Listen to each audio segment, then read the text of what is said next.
Eh, naon eta? Astagfirullah. Ieu dosa teh ya.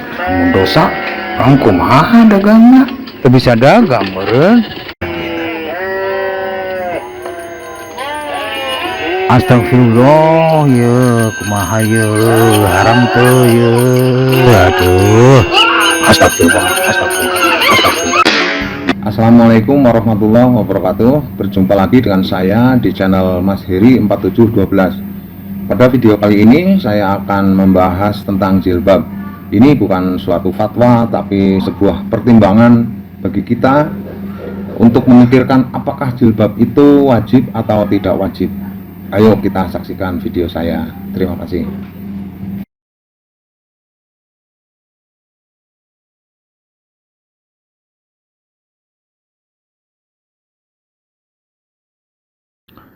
Al-Quran memerintahkan manusia untuk menutup aurat.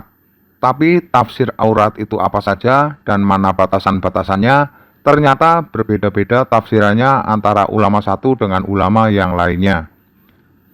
Yang sedang dibahas saat ini adalah pakaian wanita muslim. Sebagian mengatakan wanita itu seluruh tubuhnya adalah aurat, maka wajib bagi wanita untuk menutup seluruh tubuhnya.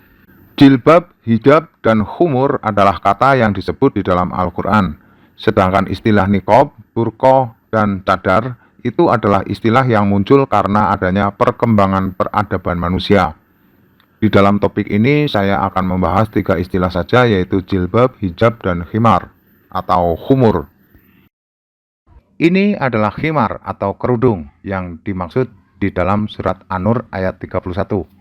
Mengapa saya yakin bahwa khimar atau kerudung yang dimaksud di dalam surat An-Nur tampilannya itu seperti ini? Ini alasannya, karena An-Nur ayat 31 adalah perintah bagi perempuan beriman untuk menutupi dadanya dengan kain kerudungnya. Di ayat tersebut, Allah tidak menyuruh wanita beriman untuk menutupi yang lainnya. Begini logikanya, tapi sebelumnya kita lihat dulu ayatnya dan terjemahannya.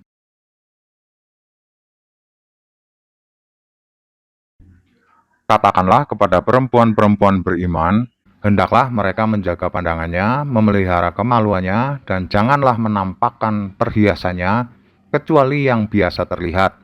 Hendaklah mereka menutupkan kain kerudung ke dadanya. Hendaklah pula mereka tidak menampakkan perhiasannya, kecuali kepada suami mereka, ayah suami mereka, putra-putra mereka, putra-putra suami mereka, saudara-saudara laki-laki mereka, putra-putra saudara laki-laki mereka, putra-putra saudara perempuan mereka, para perempuan, hamba sahaya yang mereka miliki, para pelayan laki-laki yang tidak mempunyai keinginan, atau anak-anak yang belum mengerti tentang aurat perempuan. Hendaklah pula mereka tidak menghentakkan kakinya agar diketahui perhiasan yang mereka sembunyikan. Bertobatlah kamu semua kepada Allah, wahai orang-orang yang beriman, agar kamu beruntung. Khumur atau khimar atau kerudung di dalam ayat 31 surat An-Nur bukanlah jilbab seperti yang kita kenal pada saat ini. Tapi khimar yang dimaksud di dalam ayat tersebut adalah kain kerudung. Kita lihat nanti surat Al-Ahzab 59. Bandingkan perbedaan penyebutan pakaian wanita di ayat ini dengan penyebutan pakaian wanita di Al-Ahzab ayat 59. Di ayat ini disebut khumur, sedangkan di Al-Ahzab 59 disebut jilbab. Jadi, wanita biasa berpakaian khumur, istri Nabi pakaiannya jilbab. Khumur adalah kerudung, jilbab adalah jilbab yang kita kenal sekarang. Poin penting di ayat ini yaitu perintah menutup dada atau menutup payudara. Sedangkan perintah Allah di Al-Ahzab 59 adalah menutup seluruh tubuh termasuk kepala. Di ayat ini juga ada perintah yang bukan perintah. Loh, kok aneh? Ya, perhatikan kalimat perintah. Tutupilah yang biasa ditutupi. Jadi, jika kepalanya tidak biasa ditutupi, ya nggak usah ditutupi. Jika tangan tidak biasa ditutupi, ya nggak usah ditutupi. Jika betis tidak biasa ditutupi, ya nggak usah ditutupi. Perintahnya hanya menutupi dada. Apakah memang seperti yang saya katakan ini penafsirannya? Kita lihat penjelasan selanjutnya. Terdapat banyak sekali perbedaan fatwa atau pendapat di dalam mazhab-mazhab fikih Islam, khususnya di dalam Ahlus Sunnah wal Jamaah atau Sunni, yaitu dalam bab hukum pemakaian cadar bagi muslimah. Perselisihan pendapat di antara ahli fikih umumnya dalam bab penggunaan cadar, hukumnya apakah wajib atau fardu, disarankan atau mustahab, ataukah sekedar boleh. Imam Syafi'i merupakan ulama yang fatwa-fatwanya diikuti oleh mayoritas muslim di Indonesia. Imam Syafi'i berpendapat bahwa seluruh tubuh perempuan adalah aurat, termasuk rambut dan wajah. Konsekuensi dari fatwa tersebut adalah muslimah wajib menutup seluruh tubuhnya tanpa kecuali. Beginilah tampilan pakaian wanita dalam pandangan Imam Syafi'i. Apakah fatwa Syafi'i itu merupakan hukum Allah? Tentu saja bukan. Fatwa Syafi'i itu murni pendapat pribadi Syafi'i, bukan hukum Tuhan.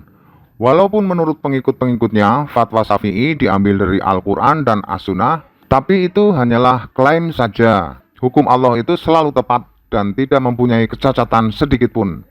Hukum Allah itu fleksibel, cocok diterapkan di mana saja dan kapanpun. Sedangkan hukum fikih hasil karya ulama pasti selalu mengalami kesalahan. Imam Syafi'i juga beberapa kali terlihat mengalami kesalahan. Contoh kasus, Syafi'i berpendapat bahwa siapa yang telah berwudu kemudian kulit tubuhnya bersentuhan dengan yang bukan muhrimnya, maka wudunya batal dan dia harus mengulang wudunya. Fatwa tersebut bisa saja cocok di zaman Syafi'i ketika jumlah manusianya masih sedikit. Sekarang jumlah manusianya semakin bertambah banyak, sehingga para peziarah haji menjadi punya masalah besar karena sebentar-sebentar harus berwudu karena berdesakan dengan lawan jenis yang bukan muhrimnya. Itulah kelemahan pendapat manusia. Contoh kedua dari fatwa Imam Syafi'i yang tidak tepat juga terjadi dalam menentukan berapa lama bayi berada di dalam kandungan ibunya. Imam Syafi'i berfatwa bahwa janin bayi ada di dalam perut ibunya maksimal 4 tahun. Fatwa Imam Syafi'i itu diambil dari kejadian nyata yang dialaminya sendiri, yang mana ayah Imam Syafi'i wafat dan 4 tahun kemudian Imam Syafi'i baru lahir ke dunia. Artinya Imam Syafi'i berada di dalam kandungan selama 4 tahun. Di zaman itu fatwa Imam Syafi'i tersebut tidak diprotes, karena ilmu pengetahuan di zaman itu memang belum secanggih zaman sekarang. Ditambah di zaman itu rakyat masih buta huruf, serta berada di dalam cengkeraman raja atau sultan. Ketika zaman sudah berubah menjadi maju, canggih, dan orang-orangnya bisa membaca dan menyukai ilmu pengetahuan, maka pendapat Syafi'i itu menjadi janggal dan terlihat aneh. Sekarang, hampir semua muslim yang terpelajar itu menyadari bahwa hukum syariat yang dianut oleh muslimin adalah hasil olah pikiran manusia. Murid membuat fatwa yang berbeda dengan fatwa gurunya. Kemudian cucu murid pun membuat fatwa yang berbeda lagi, lalu menyebar ke daerah muslim. Lalu fatwa buatan itu kemudian diyakini sebagai hukum Allah. Pada zaman Nabi Muhammad SAW, lalu pada zaman sahabat, tabi'in dan seterusnya hingga zaman abad ke-20, jilbab itu bukan pakaian yang umum dikenakan oleh wanita muslimah. Jilbab di abad ke-20 atau tahun 1900 hingga tahun 2000 itu hanya dipakai oleh wanita muslimah kalangan tertentu saja, yaitu kalangan bangsawan atau kalangan ningrat. Pada zaman Nabi, kalangan ini disebut dengan mukminin. Ada 3 kelompok yang disebut dengan mukminin pada zaman kitab Al-Quran diturunkan. Dari mana kesimpulan itu didapatkan? Ini jawabannya, yaitu dari peninggalan sejarah berupa berhala-berhala yang bisa kita lihat sampai sekarang. Dewa-dewanya saja dibuat dengan rambut yang kelihatan, tangan, bahkan perut dewa itu digambarkan terlihat. Artinya, budaya berpakaian masyarakat Arab di zaman pra-Islam hingga di zaman turunnya ayat 31 dari surat An-Nur, maksimal cara berpakaiannya itu seperti yang dipakai oleh para dewa. Pakaian yang dipakai oleh para dewa itulah pakaian yang paling eksklusif dibanding dengan pakaian yang dipakai oleh manusia. Jadi, pakaian yang dipakai oleh rakyat jelata atau rakyat pastilah tidak lebih eksklusif dibandingkan dengan pakaian para dewa. Sebagai bukti, bisa kita lihat pada fakta yang masih tersimpan hingga saat ini, yaitu lukisan-lukisan yang menggambarkan kondisi budaya Arab pada abad ke-14 Masehi hingga abad ke-20 Masehi. Kemudian foto-foto wanita Arab dari pertengahan abad 19 dan awal abad ke-20.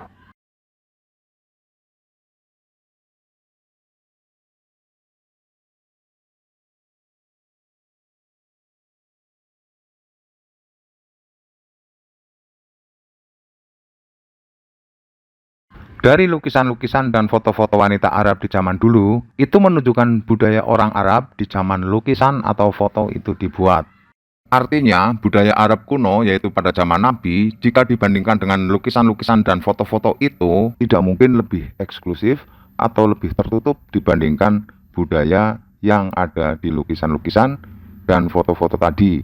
Bahkan mungkin jauh lebih primitif. Di abad-abad akhir saja, pakaiannya vulgar, apalagi di zaman kuno, 12 abad sebelumnya. Jadi, rasanya tidak mungkin kalau budaya berjilbab telah ada di zaman Nabi dan para sahabat Nabi. Di ayat 31 surat An-Nur disebut kata kemaluan, perhiasan, dan aurat perempuan. Kata perhiasan di dalam ayat tersebut ada 3 kali disebut. Tetapi saya tidak berfokus kepada perdebatan apa itu tafsir kata perhiasan mereka atau kata kemaluan dan kata aurat. Karena perdebatan tentang tafsir kalimat terbukti tidak efektif, tidak pernah selesai hingga saat ini. Itu karena bahasa Arab kuno sangat berbeda dengan bahasa Arab di saat ini. Sebagai bukti, masih banyak kata di dalam Al-Quran yang hingga saat ini tidak bisa diterjemahkan oleh para penterjemah bahasa. Perintah di ayat 31 dari surat An-Nur adalah, bukan perintah, tapi himbauan. Hendaklah menutup dada. Dengan apa menutupi dadanya? Dengan kain khumur atau kain kerudung atau khimar. Kalimat di dalam ayat tersebut jelas sangat tepat dengan kondisi wanita pada saat itu, yaitu kebanyakan dari wanita-wanita Arab pada zaman itu memang masih bertelanjang dada. Kemudian Allah menyuruh menutupi payudara mereka. Kurang bagus jika mereka bertemu dengan Nabi dengan payudara mereka yang bergelayutan. Jika budaya berpakaian mereka sudah seperti wanita sekarang, yaitu dadanya sudah tertutup, mana mungkin dihimbau untuk menutup dada, betul kan? Budaya berpakaian muslimah di Indonesia di zaman awal abad ke-20 juga hampir sama atau satu level dengan Arab. Para istri tokoh-tokoh keagamaan terkemuka di Indonesia pun hanya memakai himar atau khumur atau kerudung.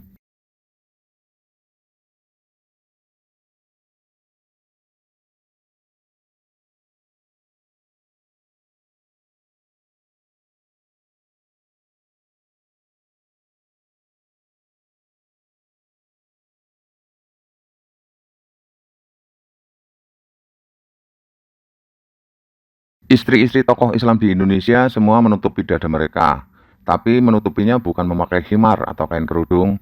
Mereka menutupi dada mereka dengan menggunakan kain tekstil yang telah dijahit menjadi kutang atau BH dan dilapis lagi dengan kain yang dijahit menjadi baju kebaya. Bukankah menutup dada dengan menggunakan kain seperti itu lebih sempurna daripada menutup dada dengan menggunakan kain kerudung atau himar? Di zaman ayat 31 surat An-Nur turun, wanita-wanita Arab saat itu tidak mungkin telah mengenal kain tenun. Yang mereka gunakan untuk berpakaian adalah anyaman goni, yaitu sejenis bahan karung dari tumbuhan sejenis rosella. Dan kain yang ditenun dari bahan rosella itu hanya mampu dibeli oleh orang-orang yang mampu. Masyarakat Arab pada umumnya tidak mungkin mampu membeli kain. Bagi mereka, kain itu adalah barang mewah. Budaya muslimah di Indonesia dalam berpakaian berubah setelah kedatangan kaum yang mengaku kelompok mereka sebagai kelompok pembaharu agama dengan doktrin kembali kepada Al-Quran dan As-Sunnah tafsir mereka.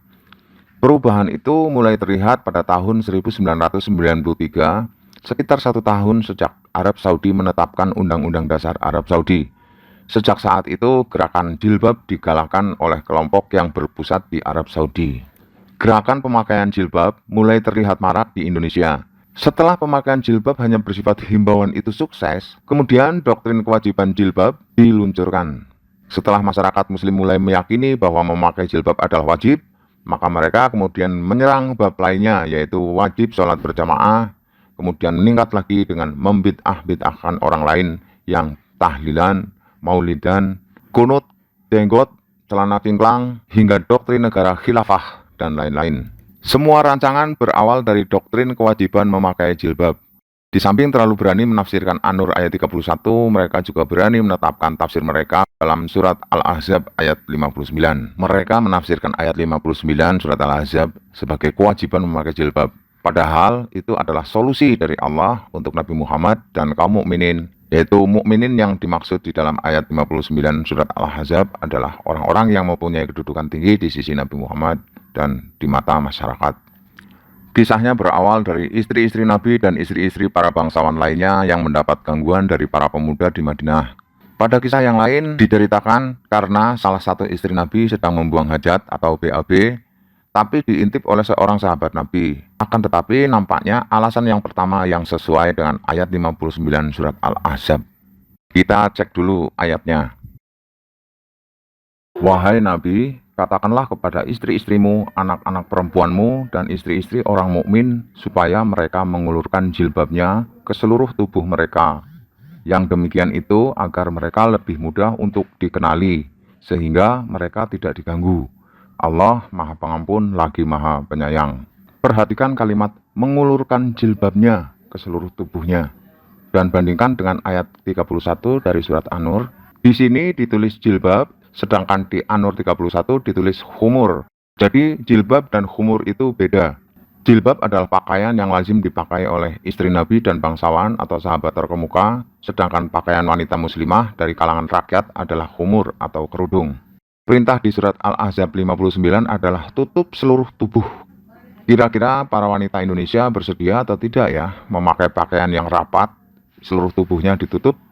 Tapi itu adalah himbauan Allah kepada istri-istri Nabi dan istri mukminin yang tertulis di dalam Al-Ahzab 59. Jika menafsiri ayat tersebut dengan tanpa melihat asbabun nuzul ayat tersebut, maka akan menjadi dilema bagi muslimah khususnya di Indonesia. Tujuan perintah tutup seluruh tubuh itu apa? Di dalam ayat itu tujuannya adalah agar mudah dikenali. Setelah dikenali maka tidak diganggu. Seperti ini prakteknya Al-Ahzab ayat 59. Dengan model pakaian yang seperti itu, maka jadi mudah dikenali oleh orang-orang. Wanita dari rakyat biasa berpakaian seperti biasa, sedangkan di tengah-tengah mereka ada wanita yang berpakaian tertutup seluruh tubuhnya. Maka tentu saja orang-orang jadi pada tahu, yang itu tuh istri Nabi, yang itu tuh istri para bangsawan. Sekarang tentunya jadi paham. Apakah muslim harus patuh kepada pendapat ulama, tapi Al-Quran ditinggalkan? Banyak sekali hadis-hadis yang isinya menakut-nakuti manusia. Sedikit-sedikit neraka, sedikit-sedikit neraka. Itu menghina Tuhan yang Maha Pengasih dan juga bertentangan dengan surat Al-Waqiah ayat 5 hingga 40 yang mengatakan bahwa golongan kanan itu banyak dan mereka masuk surga. Nggak perlu dibakar dulu di neraka. Dibakar dulu di neraka, kemudian setelah hukuman di neraka selesai, maka mereka dimasukkan ke dalam surga. Keyakinan seperti itu tidak tertulis di dalam Al-Quran. Silahkan cari di Al-Quran. Ada atau tidak ayat yang mengatakan bahwa ada penghuni surga yang mantan penghuni neraka. Ada kelompok yang punya kebiasaan menjadikan agama ini sebagai sarana untuk menakut-nakuti manusia. Mungkin setelah takut, mereka kemudian mengikuti kelompok tersebut. Mereka berkata dengan menghadirkan hadis yang mereka yakini, yaitu seorang muslimah yang berjilbab, tapi sehelai rambutnya masih terlihat oleh yang bukan muhrimnya, maka jangankan surga, bau surga pun tidak akan tercium olehnya. Dan jarak surga ke neraka 50.000 tahun perjalanan. Jadi wanita itu masuk neraka gara-gara sehelai rambutnya terlihat oleh yang bukan muhrimnya. Yang bener aja. Alangkah kejamnya. Kalau begitu mendingan digundul saja agar tidak ada satu helai pun rambutnya yang terlihat. Ya kan? Bab jilbab banyak hadis yang pro dan kontra. Jadi perdebatan tidak mungkin bisa selesai jika mengandalkan hadis dan tidak melihat fakta sejarah.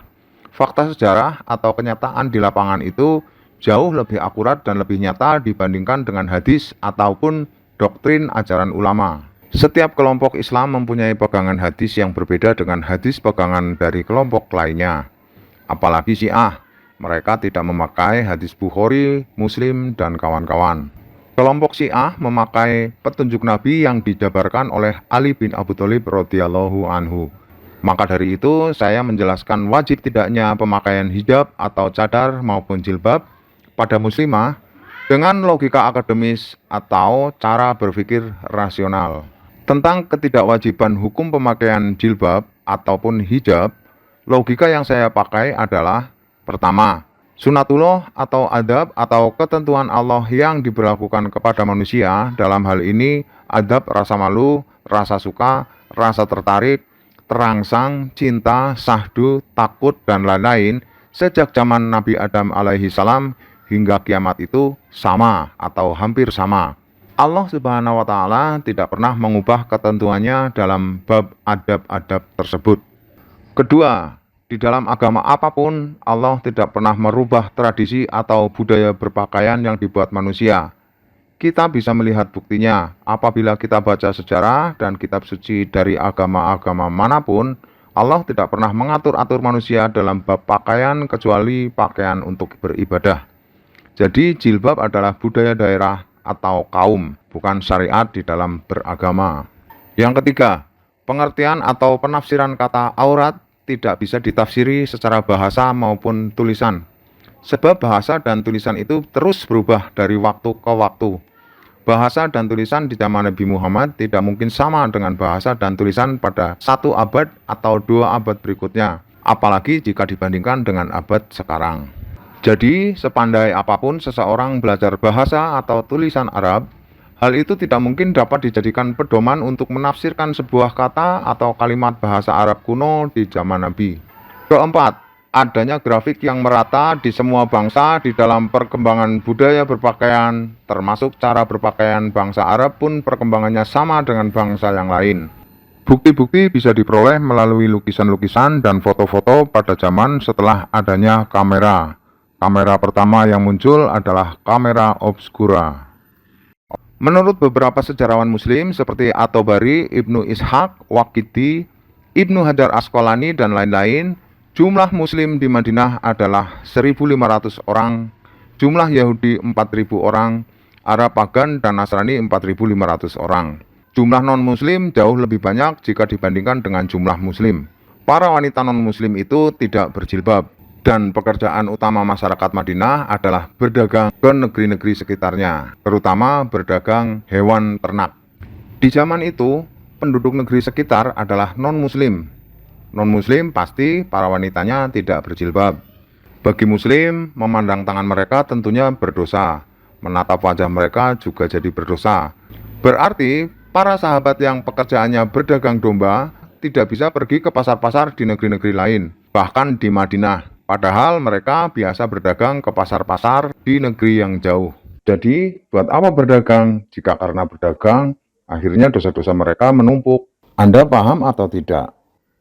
Sebab berdagang ke pasar-pasar di Madinah atau berdagang di pasar-pasar di negeri-negeri yang lain pasti akan bertemu dengan para wanita yang tidak berjilbab. Artinya, mereka memandang aurat. Itu jika tangan dinyatakan aurat, atau rambut dinyatakan aurat, wajah dinyatakan aurat, betis dinyatakan aurat, dan lain-lain.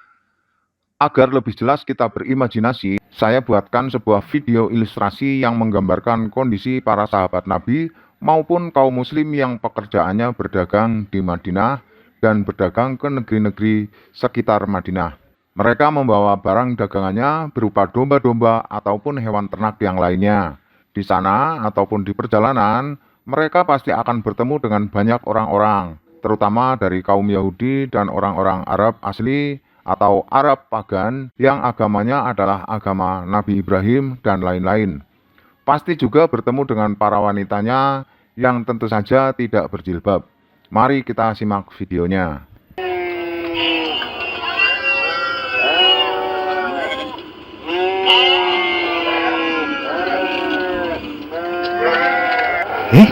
Naon eta? Astagfirullah. Ieu dosa teh ya. Mun dosa, orang kumaha dagangna? Teu bisa dagang meureun.